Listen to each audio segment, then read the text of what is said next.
si la hubieran conocido, entendieran qué es lo que piensa Dios y no el hombre. Gloria. No el hombre. Muchos ministros de hoy predican de la santidad que no viven. Es verdad que Dios ve el corazón, mas se le olvida que el hombre ve lo de afuera. Tenemos que mantener la diferencia. Quiero volver a aquellos tiempos cuando veía a alguien hablar en lenguas y sabía que eras tú que te estabas moviendo. Quiero volver a aquellos tiempos donde todos osaban tomar parte si ya estaban mal. Quiero volver a aquellos tiempos donde levantabas tus trofeos y sacabas lo oculto a la luz, donde el pueblo Gloria a Dios. Bueno, Dios me le bendiga, hermanos. La gracia y la paz de Dios con cada uno de ustedes. Por aquí estamos haciendo este tema. Vamos a hablar bajo el tema. Vamos a ponerlo por aquí. Ayúdame a compartirlo. Si puede compartirlo con alguien, se lo vamos a agradecer. Voy a ponerle el tema, pero no puse el tema. ¿Qué es y qué no es la defensa de la fe? ¿Qué es y qué no es la defensa de la fe cristiana?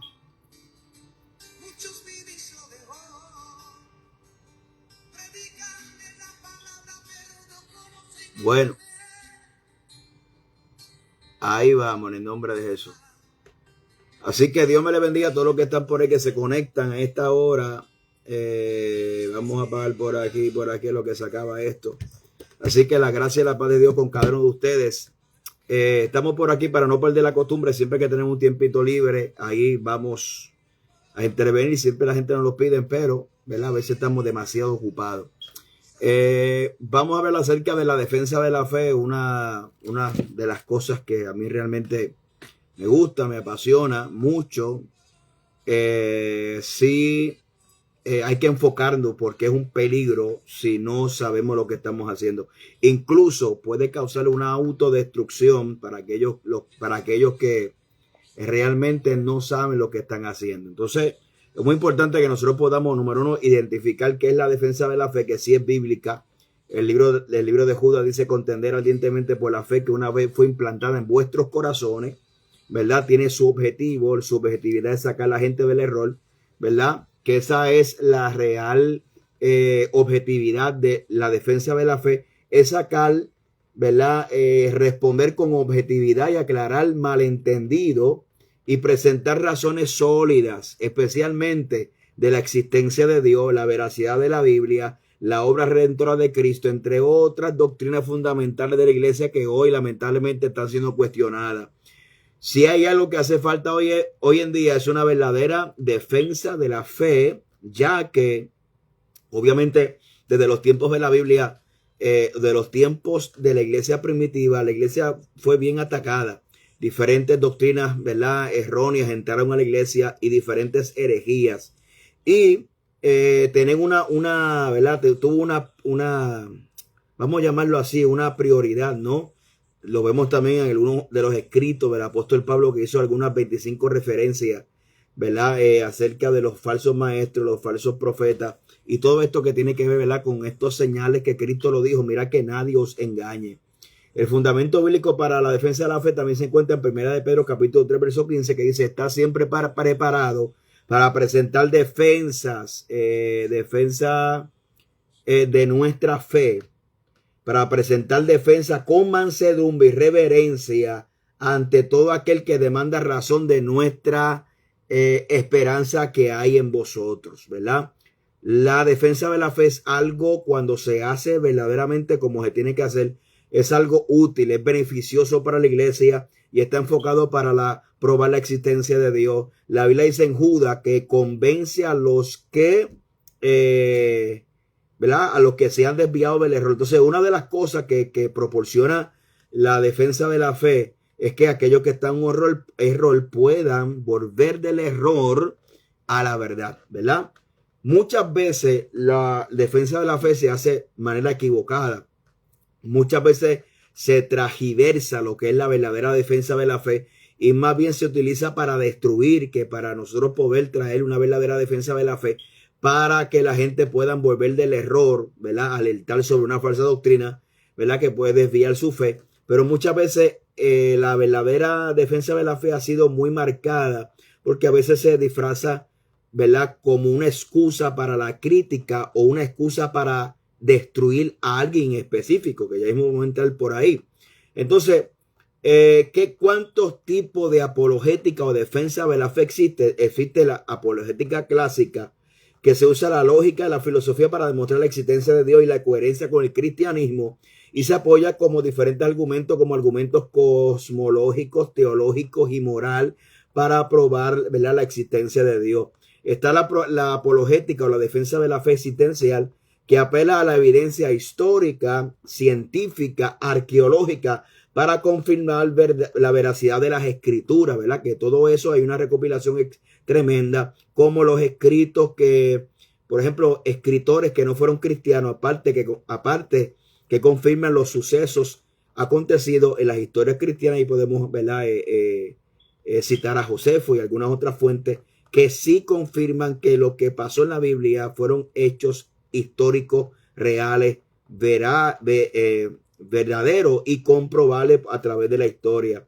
También está la apologética presuposicional, que significa que parte de la premisa que toda la lógica, moral y conocimiento solo tiene sentido dentro del marco del cristianismo, y afirma que sin Dios no puede existir toda base objetiva para la verdad.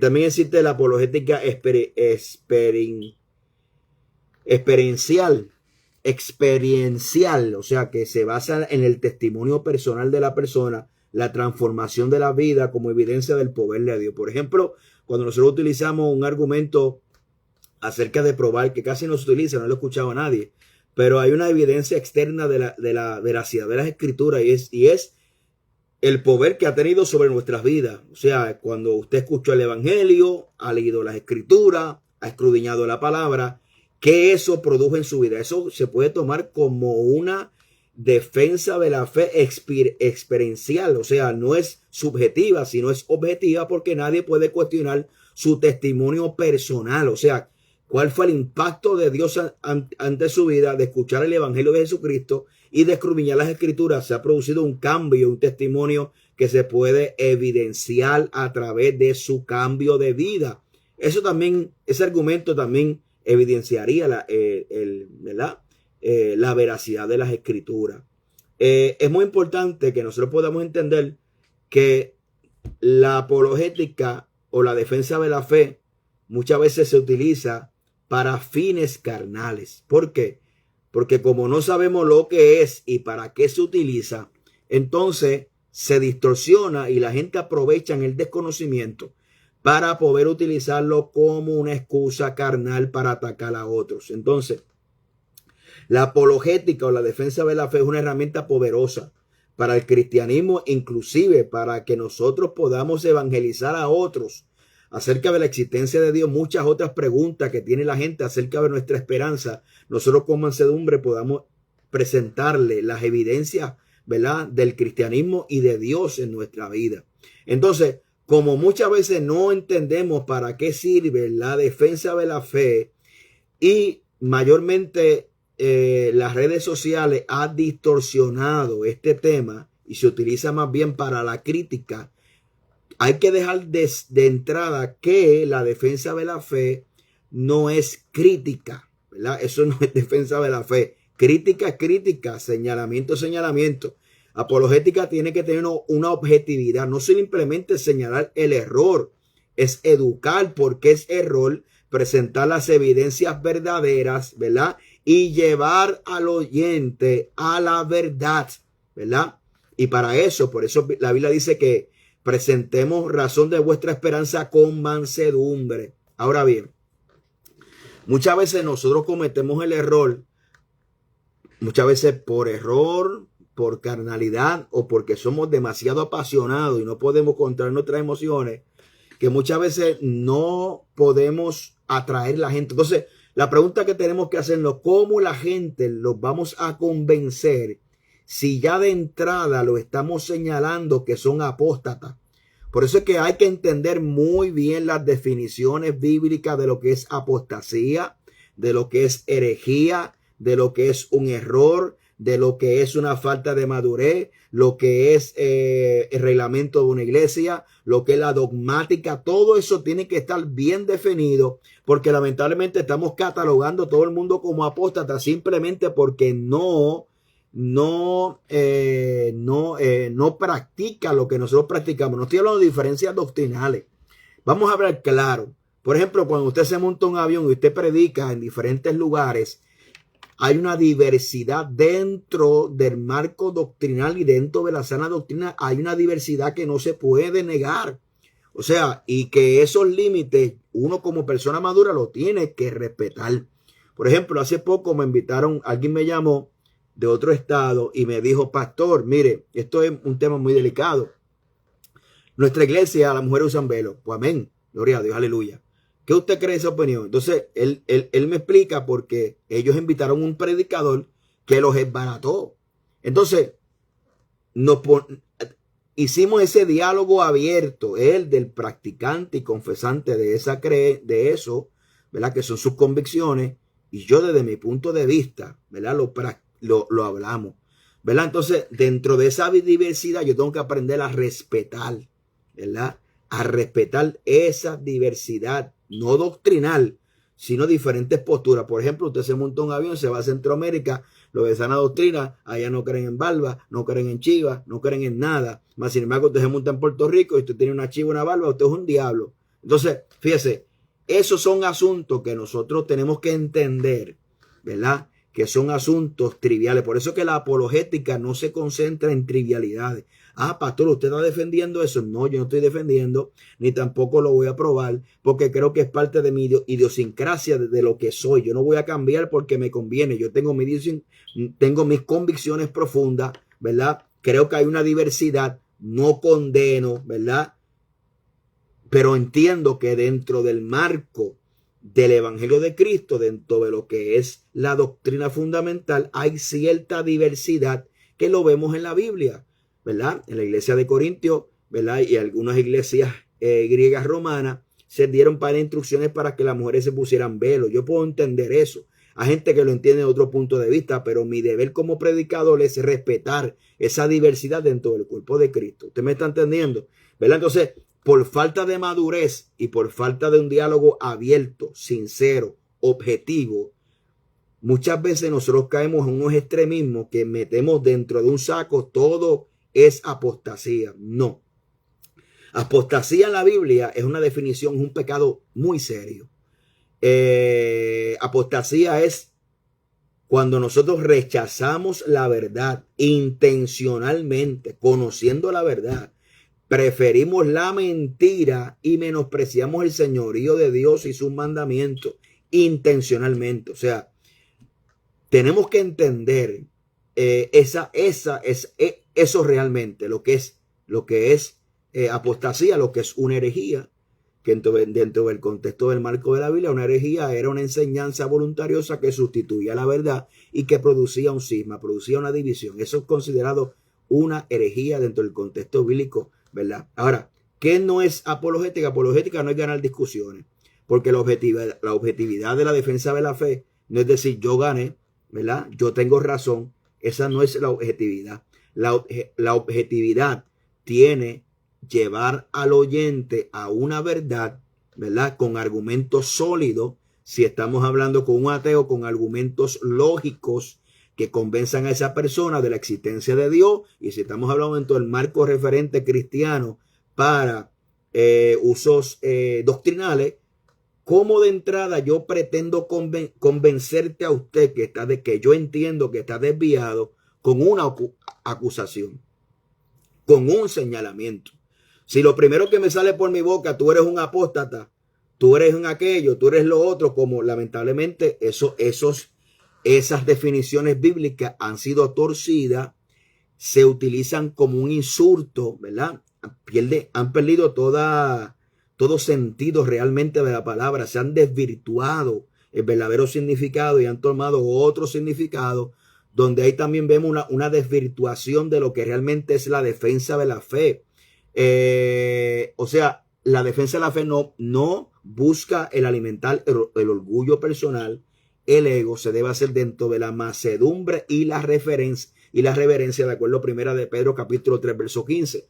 Yo no entiendo cómo hay gente que pretenden defender la fe con insultos. Inclusive veo a diario videos, inclusive en la calle, donde la gente son predicando, acusan o sea, señalan aún hasta los impíos, los insultan. Entonces, si la meta es convencer, si la meta es que aquellos, ¿verdad?, que están a punto de perderse y extraviarse de la verdad,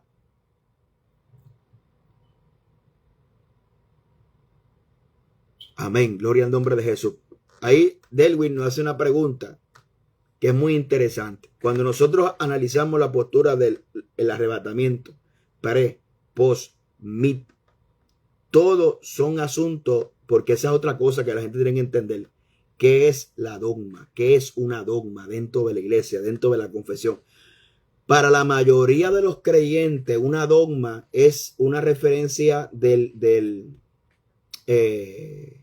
una referencia de los reglamentos de la iglesia, ¿verdad? Pero si nos vamos a asuntos teológicos y asuntos, ¿verdad? ¿Cómo se llaman? Más profundo, la dogmática, inclusive hay algo que pertenece a lo que es la doctrina dogmática. La Trinidad es dogmática dentro de la iglesia. ¿Por qué? Porque si usted lee el desarrollo de la iglesia de Jesucristo, en el Concilio de Nicea en el año 312 se discute ese asunto, si Dios es un Dios trino, independientemente que la Biblia lo afirme. Lo que pasa es que se convierte en un asunto dogmático, y ese es otro problema, que cuando nosotros hablamos de dogmática creemos que es algo menor. No, la dogmática tiene que tener ortodoxia, que significa aceptado por la mayoría, ¿verdad? Porque si no es aceptado por la mayoría se convierte en una herejía, es una opinión voluntariosa. Pero no significa tampoco que no haya evidencia bíblica. O sea, cuando hablamos de dogma, no estamos hablando de algo que es menor de categoría o que porque tiene evidencia y sustento bíblico, como es la Trinidad y como lo es lo que nuestro hermano Delwin lo señala ahí, como es el mid, el pre, mid y post tribulacionismo, son temas dogmáticos, ¿verdad? Y entonces la gente se escandaliza: pastor, usted está negando el arrebatamiento. No, yo creo en el arrebatamiento pretribulacionista, pero sé dónde encaja eso. Ahora, dentro de nuestra confesión de fe, está como dentro de una confesión de fe, dentro de nuestra confesión de fe, ¿verdad? Que nosotros creemos en el arrebatamiento pretribulacionista, y para formar parte de una iglesia, tú tienes que estar a consono con la confesión de la fe. Pero estos temas hay que hablar dentro de un marco de respeto y dentro de la madurez. Yo no estoy negando el arrebatamiento. El arrebatamiento es un asunto dogmático, pero es un asunto de la dogmática no como usted la piensa, de reglamento de la iglesia. No, la dogmática tiene un estatus más elevado dentro de la iglesia. Los reglamentos son reglamentos y la dogma es dogma, pero también se tiene como doctrina dentro de la iglesia. A mi entender, no se pueden tener, ¿verdad? Como apóstata. Esa es la realidad. Tampoco la apologética no es un arma para atacar a otros creyentes. O sea, la apologética no es un martillo para aplastar a los cristianos que dudan sinceramente o difieren de doctrinas no esenciales, ¿verdad? No convierta la verdad en una agresión. Se usa para edificar y no para dividir. Y muchos, voy aquí porque me está dando esta calor ya. Muchos utilizan, lamentablemente, el asunto de que no, que la verdad divide. Pues claro, la verdad divide las tinieblas de la luz.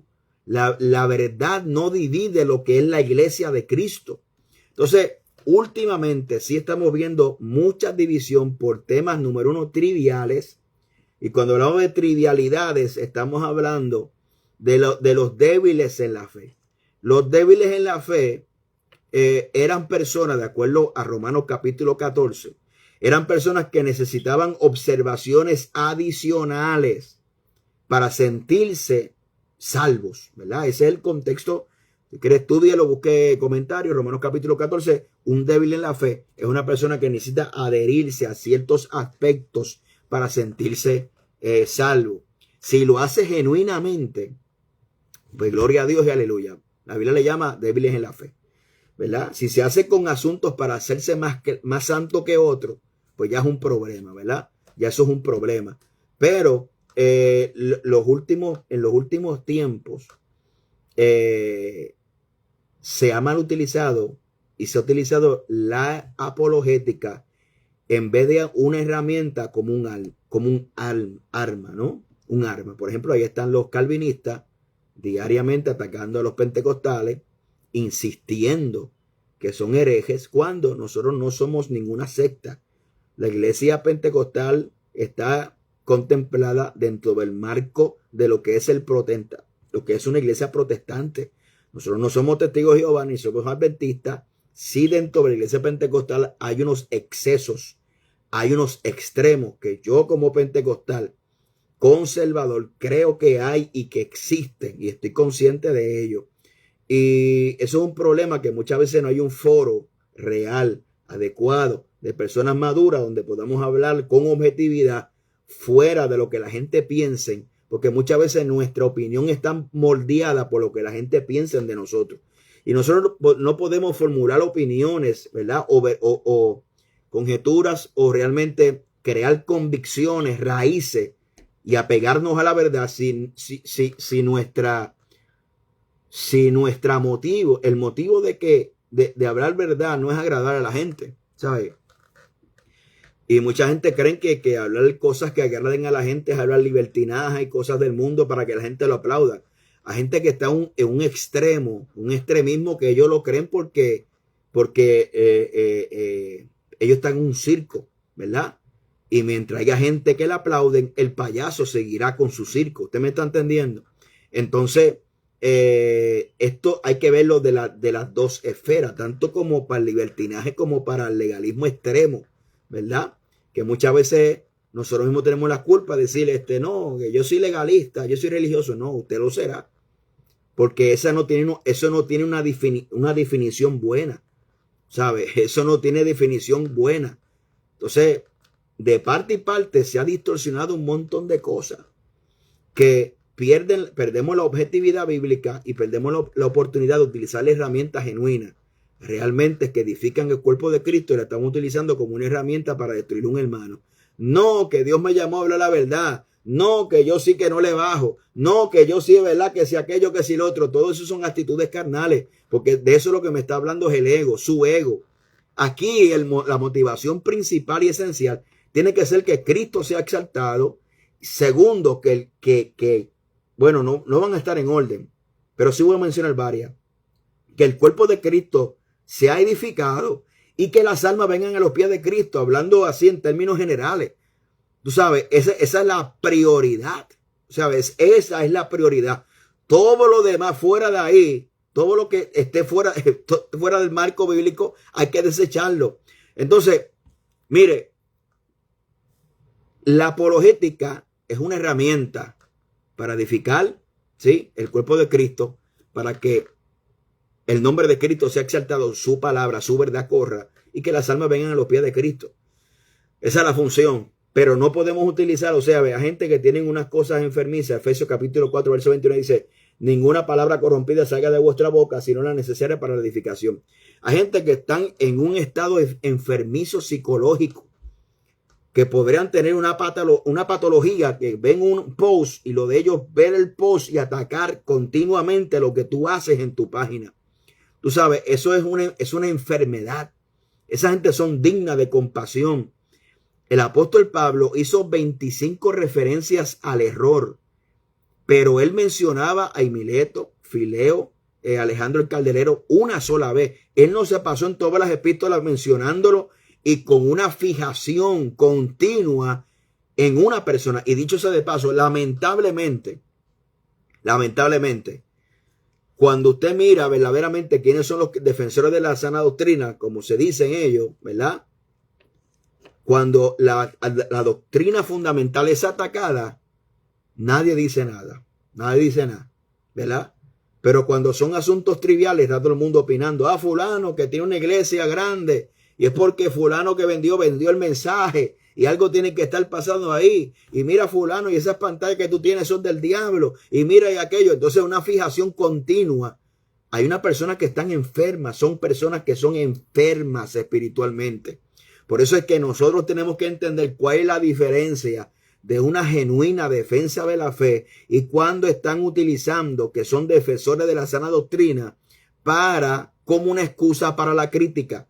Defensa de la fe no es una crítica. Defensa de la fe no busca destruir a tu hermano.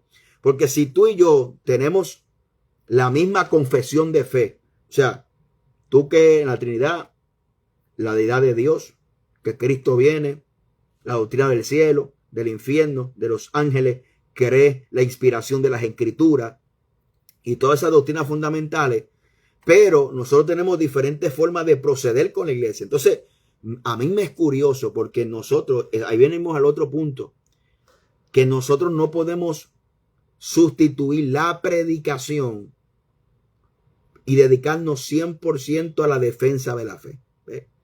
La defensa de la fe sí tiene un área, tiene un uso específico, cuando, cómo y dónde surja la necesidad.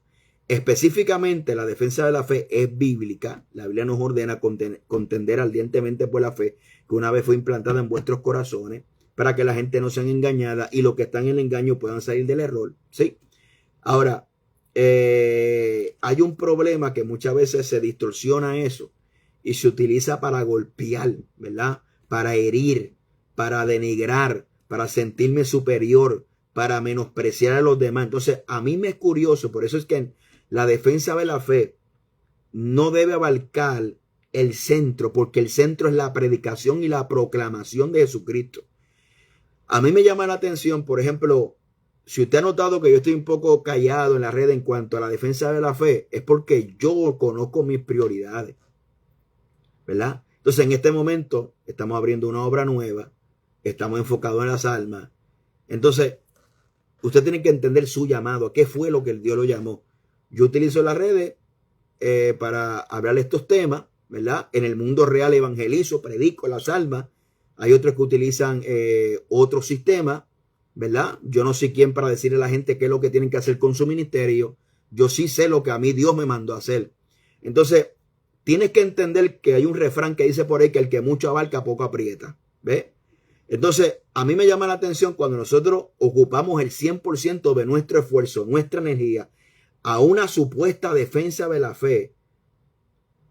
Es triste. ¿Por qué? Porque si yo tengo en mi iglesia 3 personas, llevo 10 años, llevo 20 años, y lo que tengo son 5 personas en la iglesia, y obviamente el número no declara el éxito, pero sí yo tengo que hacer un plan de trabajo para predicar, para que las almas se conviertan. O sea, vamos a dejar el tema de cuánto tengo en la iglesia. Vamos a hablar de cuántas almas se convierten. Entonces, en mi ministerio, yo tengo que estar consciente de cuántas almas se convierten. ¿Sabe? Yo no puedo dedicarme el 100% de mi esfuerzo a una defensa de la fe, aunque sí se puede utilizar. Por eso es que cuándo, cómo y dónde, ¿verdad? Y hay otra gente que lo utilizan como herramienta evangelizadora, pero esa gente tiene un conocimiento vasto, tremendo de la palabra. Pero a mí me llama la atención cómo hay gente que sienten un llamado continuo para corregir a otro, cuando ni siquiera ellos han podido edificar bien su ministerio. O sea, vamos a dejar el tema aparte de cuántos miembros usted tiene en la iglesia. Vamos a hablar de cuánta gente usted impactó este año. Cuánta gente usted le habló de Cristo. A cuánta gente usted se ganó para Cristo. Porque es que la Biblia dice que el que gana alma es sabio. Entonces, ¿cómo es posible que no me gane alma para Cristo? Que no pueda añadir ni siquiera un alma nueva ni bautizar un alma nueva al año, ni ganarme a nadie, y una falsa responsabilidad de estar corrigiendo a otro. Eso es falso. De estar persiguiendo a otro que tiene la misma confesión de fe tuya. Eso es falso. Te está autodestruyendo. Por eso es que yo dije al principio de este video que si usted no sabe lo que es defensa de la fe, usted puede lograr una autodestrucción. ¿Sí? Porque no solamente hay espíritus que provocan adulterio, espíritus que seducen al adulterio, a la fornicación, hay espíritus que seducen a la mentira, hay espíritus que seducen al fariseísmo, a un falso celo, a la ira, a la contienda, a la disensión. Hay espíritus que seducen para esos tipos de pecados. Entonces, aquí creemos que el único pecado que existe es el adulterio y la fornicación, los pecados escandalosos. Pero ¿qué hay de la contienda? ¿Qué hay de la disensión? Y tú estudia el significado de la disensión. La disensión es discusión por palabras, por lo trivial. Entonces, otra cosa que tenemos que entender, que la apologética no reemplaza la obra del Espíritu Santo. Eso es algo que usted tiene que estar consciente. Dios regenera para que el hombre se acerque a Dios. Cuando el hombre confiesa a Cristo como Salvador, pasa de muerte a vida. ¿Sí? Es regenerado. Justificado pues por la fe, tenemos paz para con Dios, está dentro del cuerpo de Cristo. Y comienza un proceso, porque la Biblia dice que el que esté santo, santifíquese más. ¿Verdad? Y la Biblia dice, de acuerdo a 2 Corintios capítulo 7, verso 1, que limpiemos de toda contaminación de carne, santificándonos, ¿verdad? Perfeccionándonos en la santidad, en el temor a Dios. O sea, comienza dentro de la doctrina pentecostal, creemos en la santificación posicional, que es la que Cristo te imparte por medio de su sacrificio, y creemos en la santificación progresiva, y la última sería la santificación que tiene que ver con la glorificación. Ahora, ¿qué pasa del momento que te conviertes al momento que partes con el Señor o que Cristo venga? En ese trayecto, si hay un corazón sincero, si hay un buen pastor que te da buen alimento, te disipula, buena palabra, hay una buena intención, usted va a comenzar a crecer y a madurar. Por ejemplo, vamos a utilizar el caso viral de la señora esta del corito del clean. A mí me indignó ese video, sinceramente, porque había unas mujeres bailando ahí en un coro. Me indignó, pero guardé silencio. Días más tarde, ella pide perdón. Fíjese, pide perdón. A mí no me gustó lo que hizo. Yo no aplaudo lo que hizo. Por eso es que la gente, nosotros tenemos que entender que la apologética no hace la obra que le corresponde al Espíritu Santo. Claro, nosotros no aprobamos eso. Hay que denunciarlo porque está mal, para que la gente no sigan ese ejemplo. Pero otra cosa es condenar y decir que es un apóstata. ¿Por qué? Porque las personas se equivocan. Las personas no tienen la misma madurez que usted puede tener ahora. ¿Ve? Entonces la gente se le olvida cómo Dios trabajó con ellos. A la gente se le olvida cómo fue tu proceso cuando tú viniste a Cristo, que Dios trabajó contigo. A la gente se le olvida eso.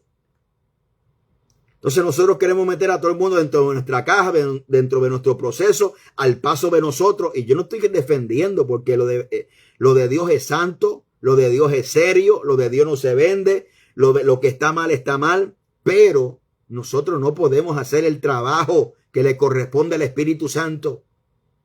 Por eso la Biblia dice que seamos tardos para hablar. ¿Ve? ¿Por qué? Porque no todo el mundo que parece por ahí que está haciendo algo malo, que usted lo puede catalogar como apostasía, puede ser que a esa persona le enseñaron ese error. Entonces, es como yo tuve una conversación en privado con un pastor amigo y me dijo, pastor, si yo le invito a predicar, ¿usted viene? Yo digo, ¿por qué no voy a venir? No, porque yo ahora uso barba. Yo dije, bueno, primero, yo sería un hipócrita Si no iría allí, ¿por qué, pastor? Porque yo voy a Centro y Suramérica y le predico a pastores con barba. ¿Ve? Entonces, ¿qué pasa? Que aquellos que utilizan la apologética como una excusa de señalarte, dicen, no, que tú predicas la iglesia liberal.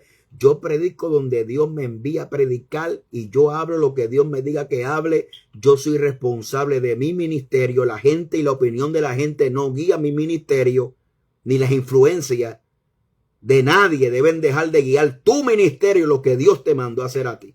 ¿Ve? Entonces la pregunta es, ¿cómo? Yo le dije a él, ¿cómo yo pretendo convencerte a ti si yo te rechazo?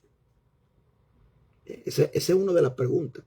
¿Cómo la gente pretende convencer que ellos están bien cuando antes de extender la mano para decirle, mira, usted está en un error, usted puede volver a la verdad, lo comenzamos a pisotear, condenarlo, tratarlo de hereje, tratarlo de apóstata, tratarlo de hijo del diablo? ¿Cómo se van a volver del error si antes de convencerlo lo estamos condenando al infierno? Alguien que me explique ese disparate. Falta de sabiduría. Falta de sabiduría. Por eso es que hay muchas personas, la Biblia dice que el que esté falto de sabiduría, pídela a Dios. ¿Ve? Usted puede ser que el llamado Dios se lo dio. Pero cuando usted tiene un llamado de Dios, usted tiene que preguntarle a Dios cómo es que se hacen las cosas. Cómo es que se hacen las cosas pertenecen a la sabiduría. Usted puede tener un montón de información que es conocimiento. Ahora, ¿cómo yo aplico ese conocimiento? ¿Cómo yo busco la forma de aplicar ese conocimiento? Todas esas herramientas que Dios me dio. Pues ahí está la sabiduría, la forma que Dios te va a dar para tú poder llegar a la gente que Dios ha puesto a tu cuidado.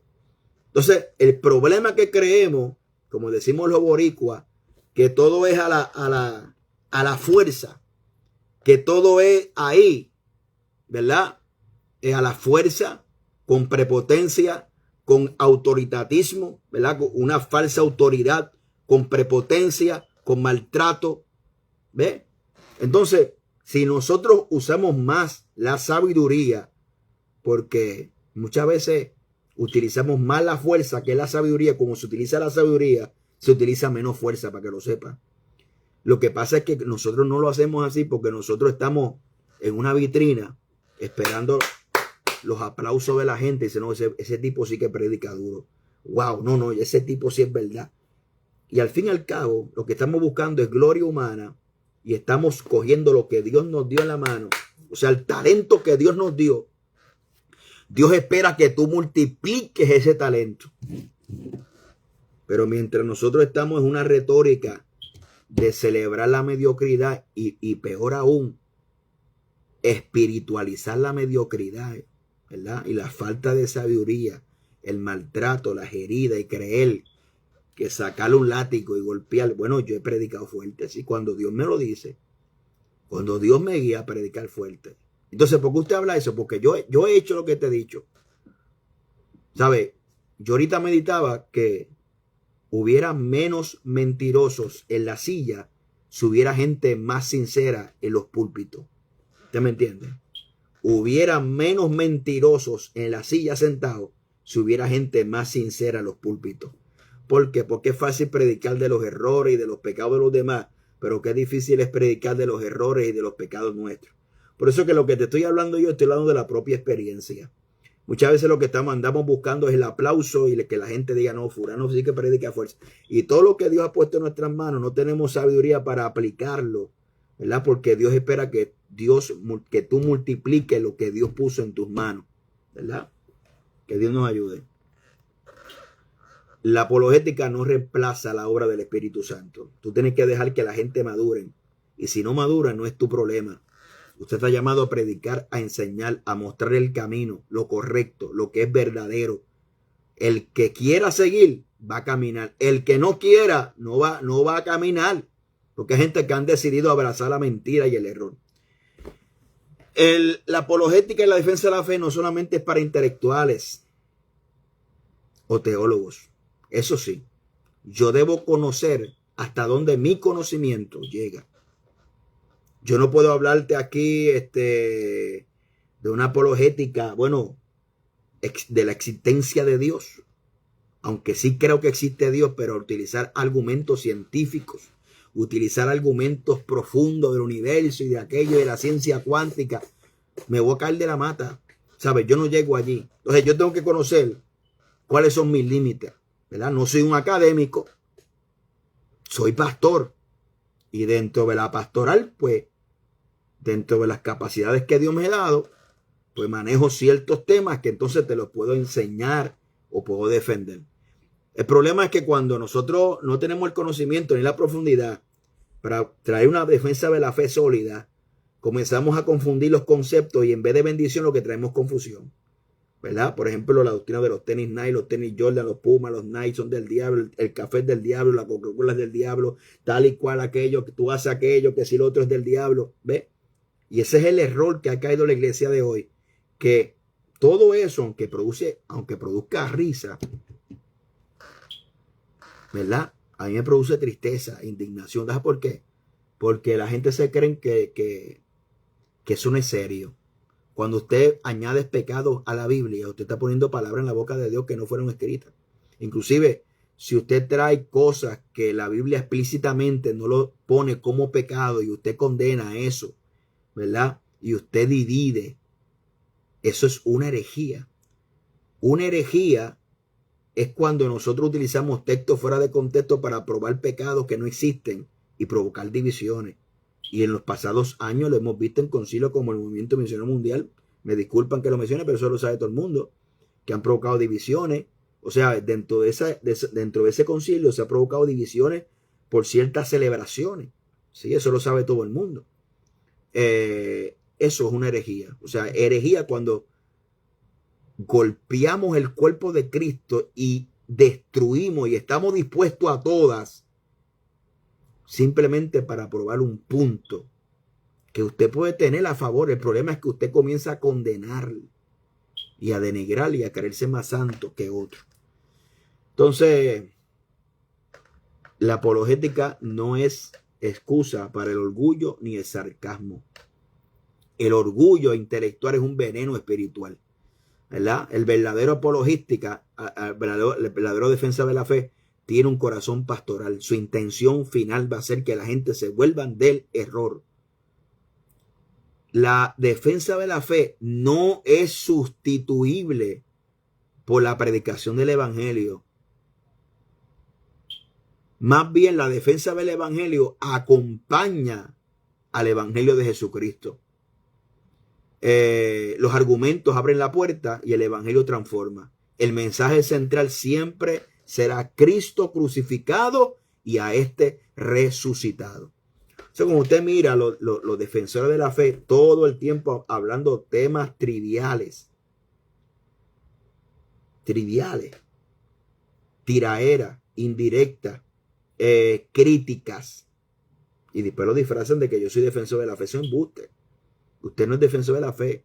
El único que se cree ese embuste es usted. El único que se cree que tú eres defensor de la sana doctrina, criticando y destruyendo y calumniando en secreto, el único que se cree ese embuste eres tú. Más nadie. Este es el único que se cree eso, porque eso no es así. O sea, usted tiene que entender, hay un momento que por eso es que si usted pretende defender la fe y usted no ora, no estudia las escrituras, no hay un corazón objetivo, un corazón realmente alineado con la voluntad del Padre para levantar y restaurar, usted va a utilizar esta herramienta para destruir a otro, denigrar, calumniar, crear malas sospechas. ¿Ve? Y eso es lo que está pasando hoy en día. Y otra cosa es la ausencia de Cristo y la ausencia de la centralidad de Cristo en los mensajes de hoy. Mucho humanismo, el yo, tú. Dios no es el centro, Dios es el medio, por lo cual, ¿verdad? Y Cristo no es anunciado, Cristo no es predicado, Cristo no es exaltado.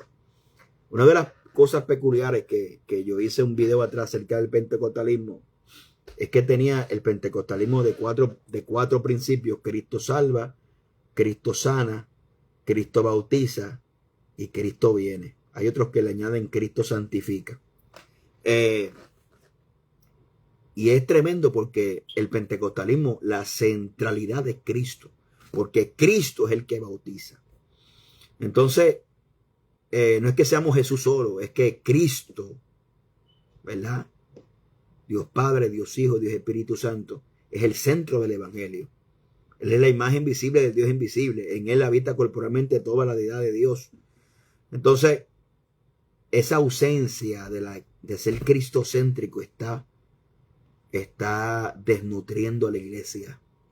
Una iglesia que cree que está escuchando un mensaje bíblico, mas sin embargo el predicador, fuera de la objetividad, utiliza el altar para atacar, denigrar, utiliza el evangelio. Utilizan el evangelio para atacar a otros. Eso es, y voy a terminar con esto. Cuando usted utiliza lo santo para lo profano, no solamente son esos videos que usted ve por ahí que las iglesias parecen discotecas, que están bailando reggaetón y un montón de cosas. Es cuando usted utiliza lo sagrado, lo santo, lo que fue escrito, palabra de Dios, para utilizarlo como una herramienta para destruir. Usted está utilizando lo santo para lo profano. ¿Ve? Cuando usted se para un altar a estar hablando suposiciones indirectas, creando mala sospecha, usted no respeta el altar. Eso no es respetar el altar. Usted le hace falta temor a Dios. Entonces, pero bajo un disfraz, por eso que no hay visión de Dios en la iglesia. Por eso que no hay visión. Bajo un disfraz de una apariencia de piedad, el testimonio testifica todo lo contrario de nuestros hechos. Si hay algo que certifica que vivimos en la sana doctrina, son las palabras dichas por el apóstol Pablo a Tito, que es la doctrina según la piedad. Y vamos a leerlo. Tengo una Biblia por aquí. Bueno, tengo varias Biblias. Tengo una biblioteca aquí. Que Dios nos ayude. Y ese texto de la Biblia, para ir finalizando, Tito, que está en Tito, ese Tito 1:1, Pablo, siervo de Jesucristo, Pablo, siervo de Dios y apóstol de Jesucristo, conforme a la fe de los escogidos de Dios y el conocimiento de la verdad según la piedad. El conocimiento de la verdad según la piedad. Esa palabra es epignosia. Epignosia es un súper conocimiento. No porque sea súper o grandioso en el sentido literal, es porque Pablo utiliza la epignosia, porque es un conocimiento que produce una transformación. O sea, no es cualquier conocimiento intelectual que alimenta al intelecto, sino que alimenta tu espíritu y produce una transformación de vida. La mejor evidencia de que estamos viviendo la sana doctrina es el fruto del espíritu manifestado en nuestro diario vivir. Dejemos de estar utilizando la apariencia como un sello de goma. Y yo no estoy hablando que no hay que tener pudor, decoro y modestia. Lo que estoy diciendo que no es un sello de goma de la verdadera santidad. Y lo digo, gústele a quien le guste. Es una verdad. Por eso el discernimiento, muchas veces, y le voy a decir algo para finalizar. Hay gente que hablan de los afeminados, pero sin embargo, nos escandalizan cuando hay una dama que no es femenina. Entonces tenemos dos varas. Y no es que tengamos dos varas. El problema es que estamos ciegos. Tenemos una venda, tenemos fortalezas mentales que nos impiden ver mucho más allá de lo que se nos pone de frente. ¿Ve? Entonces no es un sello de goma la apariencia. Porque hay gente que tiene apariencia de piedad, pero niegan la eficacia de ella. Y Pablo estaba hablando de la eficacia como la realidad de esa piedad. Entonces, claro que yo creo en la santidad por dentro y por fuera y por todos lados. El problema es que nosotros estamos utilizando una apariencia como el sello de goma para decir, wow, estoy en santidad, cuando usted se pasa peleando, contendiendo, un divisor, un criticón, no te llevas con nadie, un aborrecido. ¿Sabe? No hay fruto del Espíritu. Entonces la mayor evidencia de que estamos viviendo la sana doctrina es la evidencia de ese fruto del Espíritu manifiesto en nuestra vida. Esa es la verdadera evidencia. Y obviamente no somos perfectos. Somos gente imperfecta con el deseo profundo e infinito de agradar a Dios. Y en nuestro intento muchas veces fracasamos. Y cuando utilizo esta palabra de fracasamos, no lo estamos utilizando en el sentido de un pecado grande o escandaloso para jugar con el pecado. Estamos diciendo que como humanos, en el intento de querer agradar a Dios con nuestra propia fuerza, siempre esta humanidad se revela y nos hace entender que cada día dependemos más de Dios y más de su gracia. Y que no hay nada bueno en nosotros. Y si hay algo bueno en nosotros, es porque es producido por Jesucristo. ¿Ve? Eso es lo que produce el Espíritu Santo. Así que lo voy a dejar por aquí. Yo no sé cuánto tiempo llevo, pero no le canso. Le dejo este pensamiento por ahí. Y aprovecho para anunciar nuestro nuevo curso de Apocalipsis y Daniel. Comenzamos, creo que el 15 de abril. 16 de abril comenzamos curso nuevo. Si hemos tenido curso de Apocalipsis, si hemos tenido curso de apocalicismo y apocalicismo, ¿verdad? Judío. Pero tenemos un nuevo curso, un nuevo libro, Apocalipsis integrado con Daniel. Amén, para poder escudriñar ese maravilloso libro del Apocalipsis. Así que, si usted desea, me tira inbox por aquí y le vamos a contestar todas las preguntas. Así que Dios le bendiga, le dejo con esta reflexión, ¿verdad? Para que usted medite, ¿verdad? Y que el Señor nos ayude cada día a parecernos más a Jesucristo. Amén. Ese es el hecho de ser cristiano, parecernos cada vez más a Cristo. Dios bendiga a todos los que están por ahí, los pastores, mis hermanos, un abrazo. Dios me le continúe bendiciendo y hacia adelante en Jesucristo.